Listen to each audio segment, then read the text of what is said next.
Olá, madame, seja bem-vinda a mais um podcast empreendedora. E na tarde de hoje eu convidei uma mulher inspiradora, né, tanto na área profissional quanto na área pessoal, que ela vai estar contando um pouco da história dela, que ela se chama Lícia Freire. Meu amor, seja muito bem-vinda, tá? Por ter topado também, né, esse desafio que é participar do nosso podcast e contar um pouco do seu começo da sua trajetória, viu? Seja muito bem-vinda. Muito obrigada. Primeiro, quero agradecer a Deus a oportunidade de estar aqui com você e também agradecer esse convite para poder compartilhar um pouco da minha história.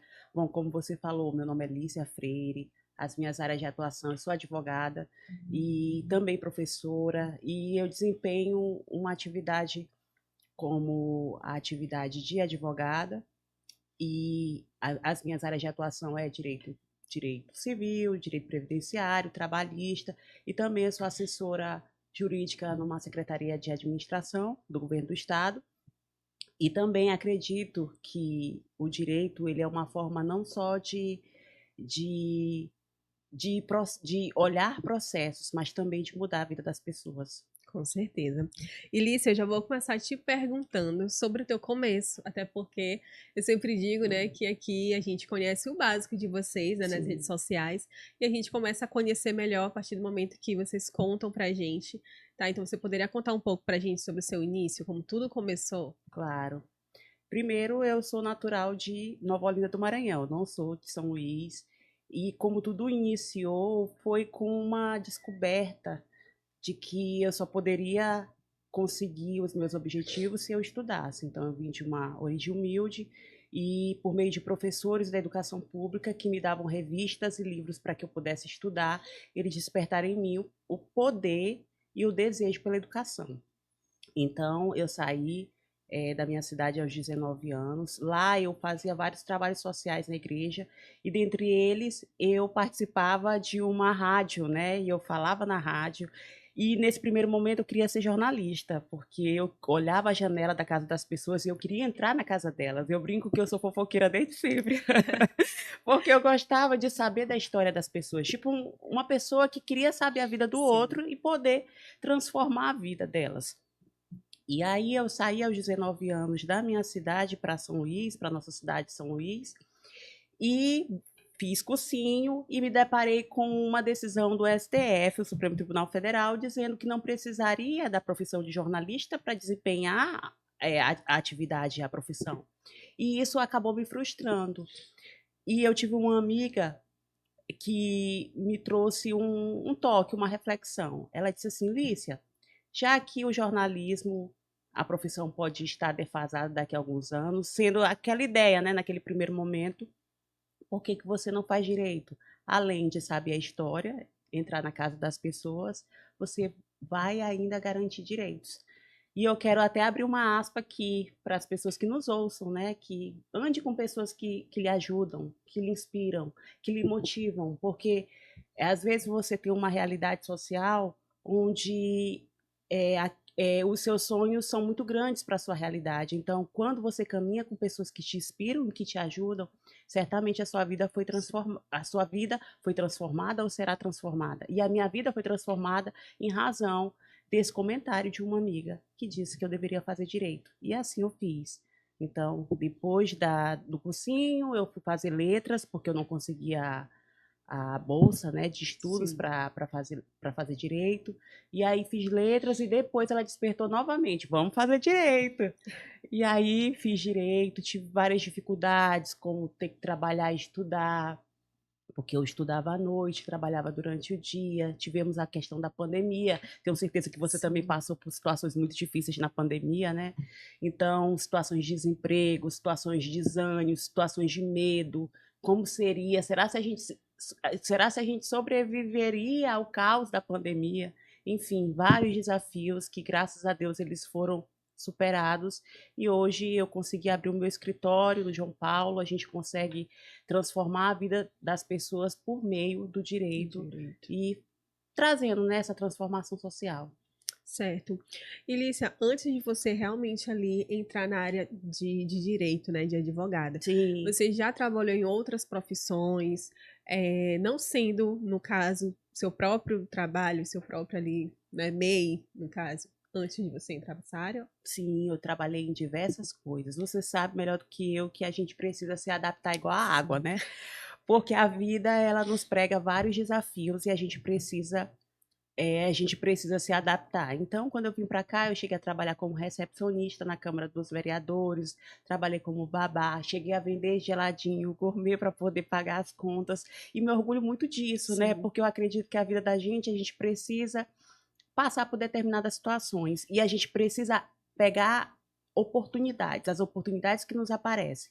Eu sempre brinco que eu não deixo oportunidade nenhuma passar na minha frente. Se ela aparecer, eu vou agarrar. Naquele primeiro momento, ela pode até não parecer vantajosa, mas eu tenho certeza que ela com certeza vai me trazer uma lição. E esses trabalhos que eu desempenhei até chegar como advogada, certamente me fizeram uma pessoa mais humana, mais empática e mais técnica também. sim, com certeza. E te ajudou, né, você se tornar essa mulher, tanto profissional quanto pessoal que você é hoje. Sim. Eu sempre digo que tudo que a gente passa, né, como você falou aí, né, você já vendeu, né, geladinho, Uhum. né, e a gente lembra, né, o nosso passado, quem seria a gente, né, sem o nosso passado, Sim, para contar ali nossas histórias, né, para os nossos filhos, para as pessoas, né, nosso testemunho. claro. E como foi o processo de aprendizado e aperfeiçoamento na área ali quando você entrou? Que realmente você disse, é aqui que eu quero, que é a área de ser advogada, de ajudar as pessoas. Olha, na graduação, eu sempre quis ser advogada, porque eu brinco que eu não consigo ser imparcial, eu preciso tomar partido de alguma coisa. E durante um tempo da minha graduação, eu quis ser defensora pública, porque eu sempre acreditei que você pode unir a técnica com a empatia. Você pode ser técnico e empático. E como eu estagiei na vara de execução penal na Defensoria Pública, eu imaginei que eu poderia também ser defensora pública para trazer essa função social na vida das pessoas. Mas eu entendi que a advocacia, como função essencial da justiça, ela também traz esse trabalho e ela também desempenha essa função. Eu posso olhar os processos não só como números, mas como pessoas, porque cada processo que nós protocolamos não se trata só de documentos, se trata de pessoas que precisam da sua vida, que a sua vida seja resolvida por meio daquele protocolo que a gente faz.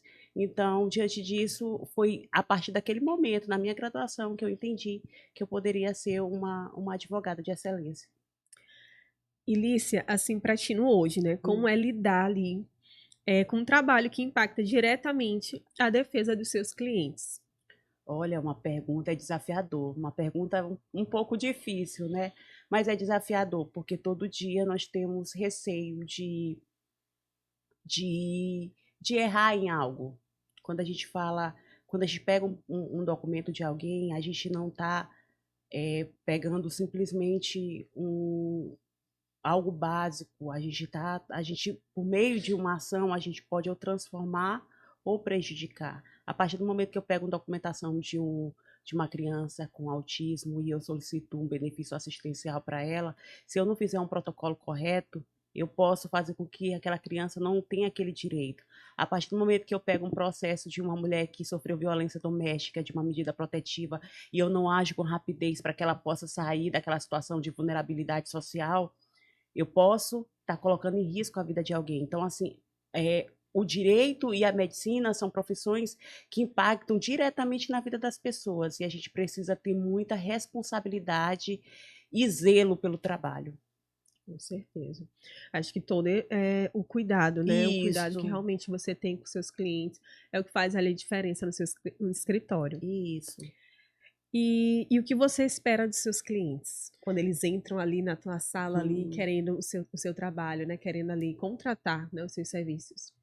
Eu espero confiança, porque você precisa confiar no seu advogado. Hoje nós vivemos uma era onde as pessoas estão com receio, né? Porque temos vários golpes, inclusive Sim. recentemente teve o golpe do falso advogado, onde muitos golpistas pegaram nomes de advogados famosos e entraram em contato com os clientes e acabaram mandando mensagem para essas pessoas e essas pessoas caíram nesse golpe. Então, a partir do momento que um cliente entra no meu escritório e eu converso com ele, eu preciso que ele confie em mim, pois eu vou buscar a melhor solução para resolver a situação dele. Certo.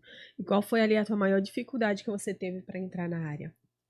Então, a maior dificuldade que eu tive para entrar na área foi, eh, na verdade, foi entender que nem tudo que é urgente eu preciso responder de maneira urgente, porque tudo é urgente, então a gente precisa pegar aquilo que eu consigo resolver logo. Porque mais ou menos assim, as pessoas querem, diante de uma sociedade rápida, líquida que nós estamos, onde tem chat GPT, onde tem um Google, as pessoas querem respostas imediatas. Sim. Então, o meu maior desafio na advocacia nem sempre é responder no tempo que você quer, é responder o que você quer, estudando, para que eu possa te dar uma resposta correta e cabível. Então, é entender que nem toda urgência precisa ser respondida logo. É isso mesmo. E qual o seu ponto mais forte como advogada para você? Olha, o meu ponto mais forte, eu diria que seria a empatia, porque as pessoas às vezes olham os outros como objeto ou como processos. Como eu falei anteriormente, cada situação ela tem que ser vista de um determinado ponto. E eu preciso analisar aquela situação não só com a técnica, com a lei, mas também com a empatia. Inclusive, o direito ele não traz a fonte só a lei, né? A gente tem a jurisprudência, tem os costumes, tem a doutrina, tem a jurisprudência, enfim, tem vários outros ramos do direito que o advogado ele pega para formular a sua tese. Então, da mesma forma, eu preciso pegar determinado ramo do direito para poder desenvolver. Certo. E qual a sua importância na vida das pessoas, sobre o seu trabalho? Olha, a minha importância, eu acredito que a importância do advogado como função essencial da justiça, ela é fundamental, porque eu sou o primeiro juiz da causa. Antes de qualquer juiz conceder o pedido do meu cliente, primeiro eu preciso acreditar nele. Primeiro eu preciso acreditar na tese que ele me deu. Então, diante disso, a partir do momento que esse meu cliente ele me traz esse problema dele, eu preciso acreditar nessa tese. Então, eu acredito que seja esse ponto. Com certeza. E, Elícia, no decorrer aí da tua jornada, né, que é grande, você já ouviu alguma palavra que chegou a te desmotivar como profissional, ou as pessoas não apostarem, né? Porque no caso você veio do interior, né, que você falou, e veio para a cidade, né, para poder realmente obter mais resultados, mais conhecimento, né, e apostar no que de fato você queria.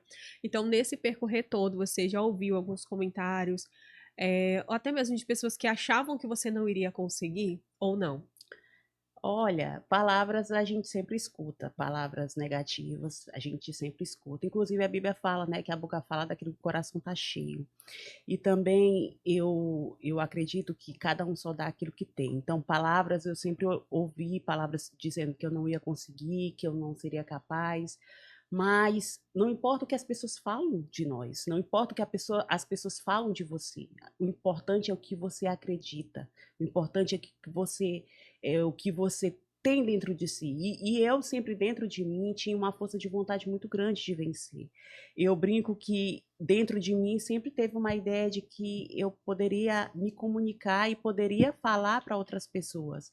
Então, as palavras que vieram para tentar me desmotivar, elas foram combustíveis para eu conseguir os meus objetivos. Então, eu até deixo uma lição, né, para as pessoas que nos ouçam, para que elas não possam é, parar por comentários maldosos, porque muitas vezes as pessoas só falam isso porque elas não conseguiram conquistar os seus objetivos. Eu nunca vi uma pessoa que conseguiu conquistar e galgar os seus Sim. objetivos falar para outra pessoa que ela não vai conseguir. Então, um fracassado fala de fracasso, um vencedor fala de vencer. Então, essa é a importância, como a gente falou anteriormente, Sim. andar com pessoas que nos incentivam. Então, palavras de maldição, sempre a gente vai escutar, mas que a gente não se atenha a essas vozes, mas que se atenha àquilo que Deus fala ao nosso respeito e, principalmente, que a gente tenha confiança em nós mesmos, né? É isso mesmo. Até porque a confiança em nós mesmos é a base de tudo, assim, né? Porque se, eu sempre digo assim, que se Deus já preparou, né, o nosso caminho, o nosso destino, né, os nossos sonhos para a gente realizar, né? Quem vai ser outra pessoa que vai ter o poder ali de destruir, né? Os nossos sonhos, se Deus ele já traçou É. ali, né? É que, inclusive, eu sempre falo que a gente tem que acreditar em Deus, acreditar em você e acreditar principalmente que existe um propósito divino. Sim, Porque a minha profissão, ela é um propósito. Eu acredito muito nisso, que nada é por acaso. Se hoje eu sou advogada, é claro que eu preciso trabalhar para ter os meus sim, rendimentos, mas o meu trabalho, ele me ajuda a transformar a vida das pessoas. Como é com gratificante alguém certeza. me ligar e dizer: doutora, muito obrigada. Hoje eu consegui receber o meu benefício, graças à sua atuação. Obrigada por eu ter saído daquela situação de violência doméstica, porque foi você que me ajudou. Doutora, obrigada por ter recebido as minhas verbas trabalhistas, porque você foi lá, ajuizou a ação e conseguiu deferir a liminar. Então, é muito gratificante, por meio do seu trabalho, você transformar a vida das pessoas. Com certeza. Elícia, antes da gente terminar, eu sempre digo que o tempo aqui é muito curto, Claro. mas antes da gente terminar, eu sempre gosto muito de sempre deixar vocês aqui à vontade para dar conselho, né, às mulheres que vão estar assistindo a gente depois. Porque é aquilo, né? Todas as pessoas que passam por aqui deixam um legado muito grande. E querendo ou não, uma pessoa pode não se identificar com a tua história, mas 50 pode se identificar com a tua história, né? Uhum, Pode lembrar, eu também fui do interior, também consegui vencer, ou então, eu sou do interior, mas eu tenho medo, mas se a Alicia conseguiu, eu vou conseguir uhum. também. Então, agora eu queria muito que tu desse um conselho para as mulheres que vão estar ouvindo a gente sobre o começo, né? Sobre ele persistir sobre os nossos sonhos. O que é que você falaria para essas mulheres? Bom, mulheres, não deixe que as pessoas definam aquilo que você é. A nossa identidade, ela está em Deus. E a partir do momento que a gente acredita que nós podemos conseguir todos os nossos objetivos, nós conseguimos. Não deixe que a situação de vulnerabilidade, humildade, situação de pobreza, situação de falta de recursos financeiros te impeça de conseguir os seus objetivos. Se Deus plantou um desejo no seu coração, certamente Ele é fiel e justo para que você concretize esse sonho. Então, persista e não desista nunca. Amém. É isso mesmo, Jéssica. Jéssica, ó. Alice. Porque muitas das vezes, né, a gente tem aquele sonho, né, no nosso coração, tem aquele desejo, mas a gente deixa um certo medo, né? Eu sempre digo que, claro, todo mundo sente medo, é super normal, né? Quando é aquele friozinho na barriga, mas quando vem aquele medo que de fato vem te paralisar, né? Que a gente não possa realmente estar dando ouvidos a ele, que senão a gente não sai do lugar, né? Acaba não saindo do Certo. lugar. E Lícia, eu queria te agradecer, tá? Por ter topado estar Uhum. participando do nosso O podcast. prazer é todo meu. Contar um pouco, né? Eu sei que o Uhum. tempo é muito curto e eu sei que a história de todas são muito grande, né? O testemunho de vocês, mas só de vocês aceitarem estar participando do nosso podcast, contando ali o início de vocês. Porque muitas pessoas que estão no nosso Instagram conhecem o nosso hoje, né? Mas não Uhum. sabem de onde a gente veio, como foi que tudo começou. Então, para mim é uma grande honra, né? Ter você hoje aqui com a gente, tá bom? Muito obrigada. A honra é toda minha. Um prazer é todo meu estar aqui com você. Obrigadão, Lícia. E, madames, vamos terminando um lindo episódio do nosso podcast Empreendedoras. Beijos e até a próxima. Tchau, tchau.